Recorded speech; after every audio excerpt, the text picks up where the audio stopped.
Skuad Garuda U23 lanjut fokus digeber menjelang laga uji coba perdana melawan Timnas Mali U23. Nama Cyrus Margono kini akhirnya muncul dibahas di tengah persiapan skuad Garuda U23 untuk ajang SEA Games 2025 ini. Debut memukau Mike Rajasa bersama Timnas Indonesia U17 di Qatar kini terus tuai pujian positif dari para penggemar. Peran luar biasa para supporter skuad Garuda di Qatar kini ikut diapresiasi setelah skuad Garuda U17 berhasil meraih kemenangan perdananya. Nama Bojan Hodak kini saingi nama Timur Kapase sebagai calon kuat pelatih baru skuad Garuda untuk menggantikan Patrick Kluivert.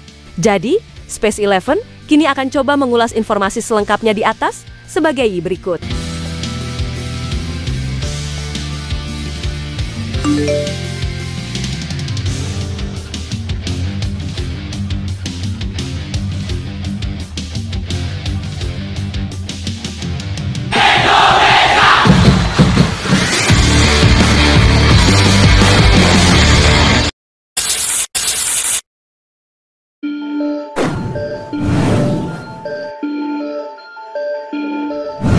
Timnas Indonesia kini memang berada dalam kekosongan pelatih kepala menyusul pemecatan Patrick Kluivert di bulan Oktober yang lalu. Mencari sosok pelatih yang tepat untuk mengisi kursi kepelatihan, Jay Itzes dan kolega tentu akan menjadi tantangan besar bagi PSSI. Ya, sebelumnya nama-nama seperti Coach Sinteyong hingga Timur Kapase sempat beredar namun masih tanpa ada kepastian. Kini, nama pelatih Persib Bandung yaitu Bojan Hodak pun santer dikabarkan akan menjadi opsi paling kuat dan logis yang diincar PSSI. Berdasarkan informasi dari akun Instagram pemilik Wakanda, PSSI telah memasukkan nama pelatih asal Kroasia tersebut ke dalam daftar calon pelatih baru Timnas Indonesia. Meskipun memiliki track record yang gemilang, namun penunjukan Bojan Hodak disebut tidak akan berjalan mulus, di mana pelatih berusia 54 tahun tersebut saat ini masih terikat kontrak dengan Maung, Bandung hingga akhir musim 2026.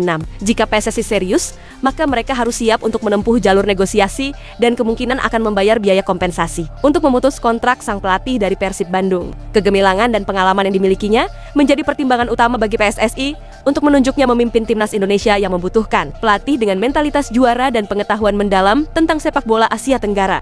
Ya, selain Bojan Hodak, kini nama Timur Kapase juga tengah kembali santer diperbincangkan di tanah air, di mana ia dikabarkan juga masuk radar sebagai calon pelatih Timnas Indonesia. Sedangkan Kapase sendiri sempat mengaku terbuka untuk melatih Timnas Indonesia apabila mendapatkan tawaran. Di sisi lain, ia juga tidak menampik bahwa dirinya kini mendapatkan tawaran dari tim lain di luar Indonesia, di mana ia mengaku jadi incaran di Turki dan di Cina. Mengenai Indonesia, proses ini sedang dipertimbangkan di sana. Pembahasan juga sedang berlangsung dengan Turki dan Tiongkok. Apakah semua ini akan terwujud atau tidak?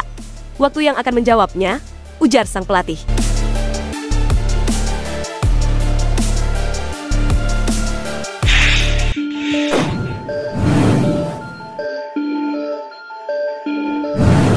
Pelatih Timnas Indonesia U23 yaitu Coach Indra Syafri diketahui telah resmi memanggil 30 pemain untuk mengikuti pemusatan latihan serta 2 laga uji coba internasional melawan Timnas Mali U23, di mana agenda ini menjadi bagian dari persiapan akhir menuju SEA Games 2025 di Thailand. 2 pertandingan bertajuk internasional friendly match tersebut akan digelar di Stadion Pakansari Bogor pada 15 dan 18 November ini. Menariknya, di dalam daftar susunan pemain yang dipanggil kali ini tampak menampilkan komposisi menarik antara pemain keturunan dan talenta potensial dari kompetisi Liga Indonesia, di mana nama-nama pemain yang berkarir di luar negeri seperti Mauro Zylstra, Iver Jenner, hingga Dion Marks tampak menghiasi daftar pemain skuad Garuda U23. Di tengah persiapan skuad Garuda U23 yang saat ini tengah berlatih di Jakarta, tampak beberapa penggemar pun bertanya-tanya kenapa sosok Cyrus Margono tidak dipanggil ke dalam daftar skuad Coach Indra Syafri ini. Menurut beberapa penggemar itu, sosok Cyrus Margono patut dicoba dan diberikan kesempatan. Apalagi ia telah resmi menjadi WNI kembali.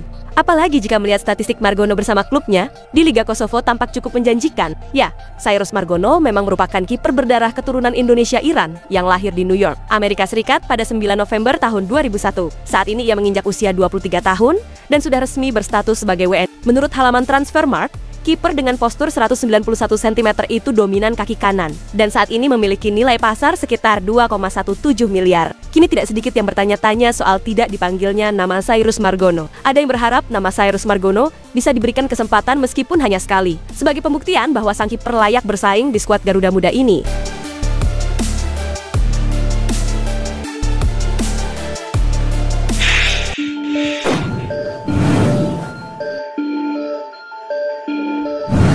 Pelatih Timnas Indonesia U17, yaitu Nova Arianto, kini cukup puas dengan penampilan debut Mike Rajasa Happen Brewers di pertandingan terakhir babak penyisihan grup melawan Honduras. Di pertandingan yang berakhir dengan kemenangan 2-1 bagi Timnas Indonesia itu, Mike Rajasa tampil sejak menit awal dan bermain penuh. Ya, di 2 laga sebelumnya di Piala Dunia U17, posisi kiper memang selalu diisi oleh Dava Algasemi. Mike memang salah satu pemain yang sesuai dengan skema apa yang kita buat ya. Kenapa? Karena sekali lagi, Mike pernah kita lihat di Bulgaria. Di Bali juga sama. Dan Mike salah satu pemain yang secara potensi sangat baik, kata Nova di saat ditemui setelah pertandingan usai. Apalagi dengan usia Mike yang masih kelahiran 2009.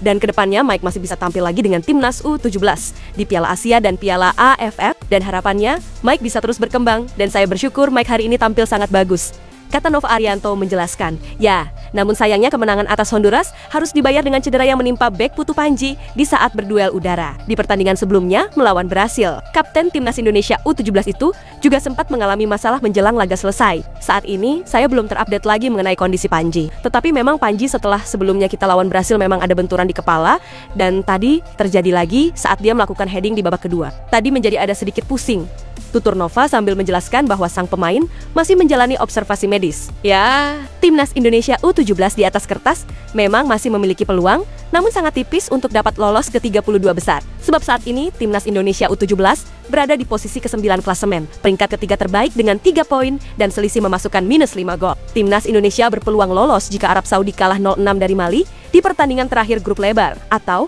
jika Paraguay kalah besar dari Irlandia di grup C ini, di mana pertandingan-pertandingan yang akan dimainkan Arab Saudi dan Paraguay itu akan berlangsung pada Selasa hari ini.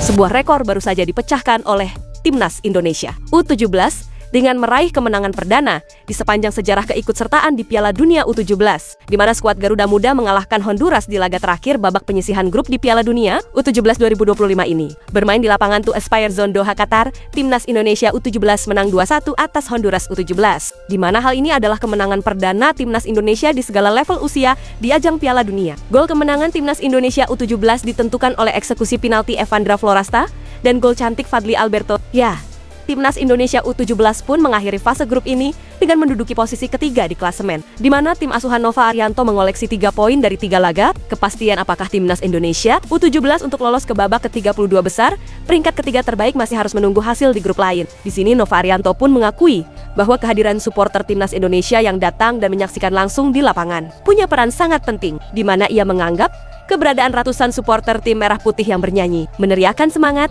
dan full atribut merah putih semakin membuat para pemainnya termotivasi untuk tampil lebih berani. Dukungan ini sangat membantu kami, terutama dalam hal motivasi bagi para pemain. Itulah mengapa saya selalu mengatakan bahwa kami membutuhkan dukungan dari para pendukung kami, dan mereka telah memberikan dukungan itu kepada kami. Saya ingin mengucapkan terima kasih kepada semua penggemar, tutur Nova Arianto. Ya, sementara itu, gelandang andalan Timnas Indonesia U17 yaitu Evandra Florasta juga terkesan dengan dukungan yang positif dari para supporter, di mana ia menyebutkan bahwa supporterlah yang tetap memberikan dukungan dalam situasi menang ataupun kalah. Saya ingin mengucapkan terima kasih atas dukungan di stadion, di pinggir lapangan, dan dari semua orang yang menonton di rumah. Saya sangat-sangat bersyukur karena para supporter tidak melihat skor, ungkap Evandra. Bahkan ketika kami kalah 2 kali, mereka tetap datang berbondong-bondong untuk mendukung kami. Saya sungguh berterima kasih kepada semua supporter yang telah bersama kami di sini, tegas Evandra.